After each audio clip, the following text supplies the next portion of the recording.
ಹೆಸರು ಕಿರಣ್ ಕುಮಾರ್ ಅಂತ. ಕಿರಣ್ ಕುಮಾರ್. ಊರು ಊರು ನಿಡ್ನೇಗಿಲ್ ಅಂತೇಳಿ. ಒಂದು 20-25 ಕಿಲೋಮೀಟರ್. 20-25. ಥ್ಯಾಂಕ್ಸ್ ಅಣ್ಣ. ಹೆಸರು ಸುನಿಲ್ ಅಂತ. ಸುನಿಲ್. ನಿಮ್ದು ಆದವರ ಮೊಬೈಲ್ ಯಾರಿಗೆ ನಿಮ್ದನ? ಅದು ಓಪೋ A59 5G 464. ಏನ್ EMI ಮಾಡ್ಕೊಟ್ಟು ಕ್ಯಾಶ್ ಕೊಟ್ರ? ಇಲ್ಲ, EMI ಮಾಡಿ. EMI ಮಾಡ್ಕೊಟ್ಟು. ಡೌನ್ ಪೇಮೆಂಟ್ ಎಲ್ಲ ಹೆಂಗ ಅನಸ್ತಾನ? ಎಲ್ಲ ಚೆನ್ನಾಗಿದೆ, ಒಳ್ಳೆ ಚೆನ್ನಾಗಿದೆ, ತಗೋಬಹುದು ಅನಿಸ್ತು. ಹಾ ಓಕೆ ಅಣ್ಣ. ಗಿಫ್ಟ್ ಎಲ್ಲ ಚೆನ್ನಾಗಿ ಅನಸ್ತಾ? ಎಲ್ಲ ಗಿಫ್ಟ್ ಎಲ್ಲ ಚೆನ್ನಾಗಿ ಅನಿಸ್ತು. ಚೀಪ್ ರೇಟ್ ಅಲ್ಲಿ ಸಿಕ್ಕಂಗೆ ಸ್ವಲ್ಪ ಅಡ್ಡಿಲ್ಲ. ಮತ್ತೆ ಯಾರಾದ್ರೂ ತಗೋಬಹುದು.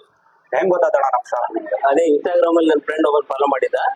ಅದೇ ಮೊಬೈಲ್ ಪ್ಯಾಲೇಸ್ ಏರಿಗೆ ಅಂತೇಳಿ ಅವ್ರ ಫ್ರೆಂಡ್ ನೋಡಿ ನೀವು ಫಾಲೋ ಮಾಡ್ಕೊಂಡು ನೋಡ್ಕೊಂಡ್ ಬಂದಿರಾ? ಅದನ್ನ ನೋಡ್ಕೊಂಡು ಇಲ್ಲೇ ಬರ್ಬೇಕಂತೇಳಿ ಅಡ್ವೈಸ್. ಒಂದಿನಾಗ್ಲಿಂದ 20 ಕಿಲೋಮೀಟರ್ ದೂರ ಇಲ್ಲಿ ಬಂದಿರಿ, ಇನ್ಸ್ಟಾಗ್ರಾಮ್ ನೋಡ್ಕೊಂಡ್ ಬಂದಿರಿ. ಅದೇ ಒಂದಿನ ಟೈಮ್ ತಗೊಂಡು ಬಂದಿರಿ, ಇಲ್ಲಿ ಟೈಮ್ ತಗೊಂಡ್ ಬಂದಿರಿ. ತುಂಬಾ ಥ್ಯಾಂಕ್ಸ್ ಅಣ್ಣ. ಹಿಂಗೆ ಇದೇ ತರ ಸಪೋರ್ಟ್ ಮಾಡಿ. ಇನ್ಸ್ಟಾಗ್ರಾಮ್ ನಲ್ಲಿ ಪೇಜ್ ಐತಿ, ಫಾಲೋ ಮಾಡಿ. ನಿಮ್ಮ ಊರಲ್ಲಿ ಹೇಳ್ರಿ, ಫ್ರೆಂಡ್ಸ್ ಗೆ ಹೇಳ್ರಿ. ಖಂಡಿತ ಅಣ್ಣ, ಖಂಡಿತ ಹೇಳ್ತಾರ. ಅಲ್ಲ ನಮ್ಮ ಫ್ರೆಂಡ್ಸ್ ಒಬ್ರಲ್ಲ 5-10 ಜನ ಕಳಿಸ್ತೀವಿ ಇಲ್ಲಿ. ಸರಿ ಆಯ್ತಣ್ಣ, ಅವರು ಇನ್ನೂ ಒಂದು 5 ಜನ ಕಳಿಸ್ತೀವಿ. ಹಿಂಗೆ ಸಪೋರ್ಟ್ ಮಾಡೋಣ. ಥ್ಯಾಂಕ್ ಯು ಅಣ್ಣ. ಥ್ಯಾಂಕ್ ಯು ಅಣ್ಣ.